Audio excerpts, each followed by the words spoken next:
Hello दोस्तों, dhaba style pasta बनावવા માટે આપણી પાસે છે 2 પેકેટ એટલે કે 500 ગ્રામ જેવા પાસ્તા અને આ છે પાસ્તાનો મસાલો। જલારામ કિચન તમારું સ્વાગત કરે છે। ચેનલમાં નવા હોય તો વિડિયોને લાઈક કરજો અને ચેનલને સબસ્ક્રાઇબ કરજો। સૌથી પહેલા આપણે પાસ્તાને બોઇલ કરવાનો રહેશે। પાસ્તાને બોઇલ કરવા માટે તપેલામાં આપણે 500 ગ્રામ પાસ્તા બોઇલ કરવા માટે લગભગ 4 થી 5 લિટર જેટલું પાણી લીધું છે। એમાં થોડુંક આપણે મીઠું એડ કરી દઈશું।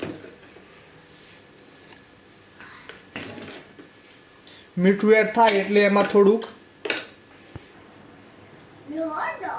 તેલ એડ કરશું જેથી કે પાસ્તા ચોટી ના જાય। પાસ્તા બાફતી વખતે ખાસ ધ્યાન રાખો મિત્રો, કેમ કે પાસ્તામાં જો તમે તેલ ના રેડો તો પાસ્તા પાણીમાં એકબીજા સાથે ચોટી જશે અને તમને બનાવવાની મજા નહીં આવે। એટલે આ વાતનું ખાસ ધ્યાન રાખવું। પાસ્તા બોઇલ કરતી વખતે થોડું તેલ અંદર એડ કરી દેવું। પાણી હવે નોર્મલ ગરમ થઈ ગયું છે એટલે આપણે એમાં પાસ્તા એડ કરીશું।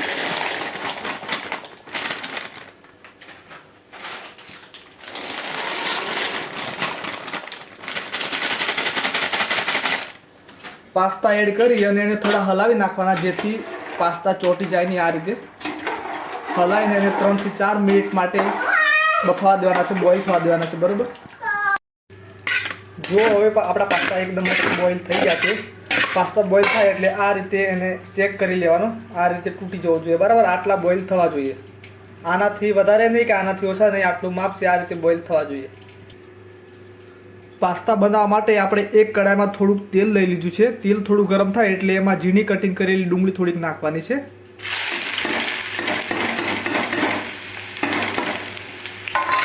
डूंगळी नाख्या बाद एने थोड़ी गोल्डन ब्राउन थाय त्यां सुधी एने शेकावा देवानी छे।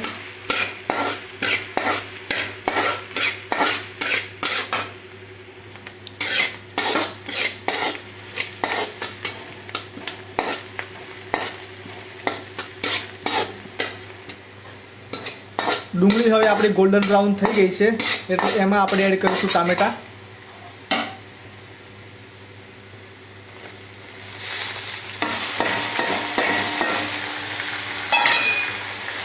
તમારી પાસે જો આની સિવાય ગાજર, શિમલા મરચા હોય તો પણ તમે એ પણ એડ કરી શકો છો।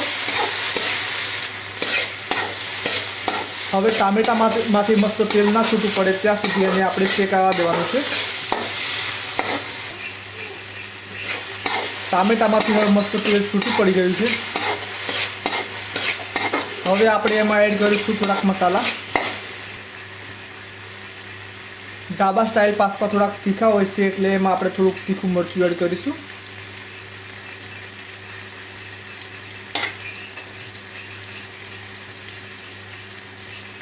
कलर सारो आवे एना माटे थोड़ी हळદર एड करीशुं।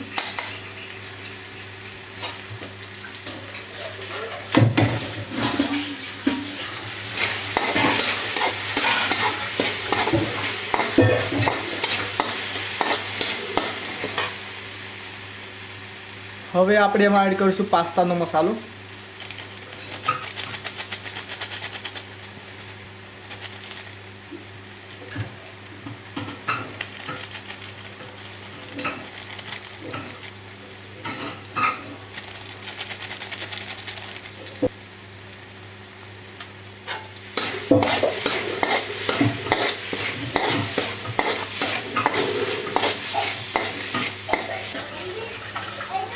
હવે પાસ્તા એડ કરીશું।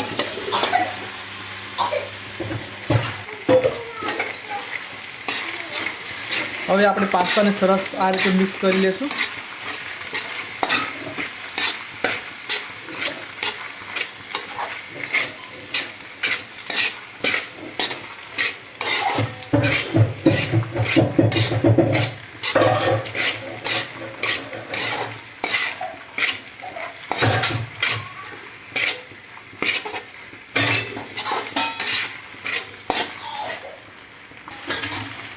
एमां थोड़ुंक मीठुं एड करीशुं।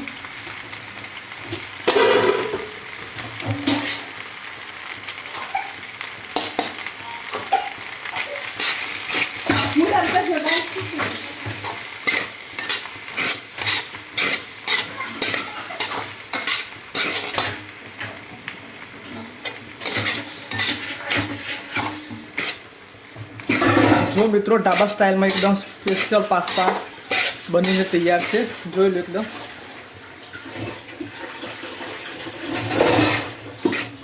વિડીયોને લાઈક જરૂર કરજો તમને વિડીયો સારા લાગતા હોય તો, અને ચેનલને સબસ્ક્રાઈબ જરૂર કરજો।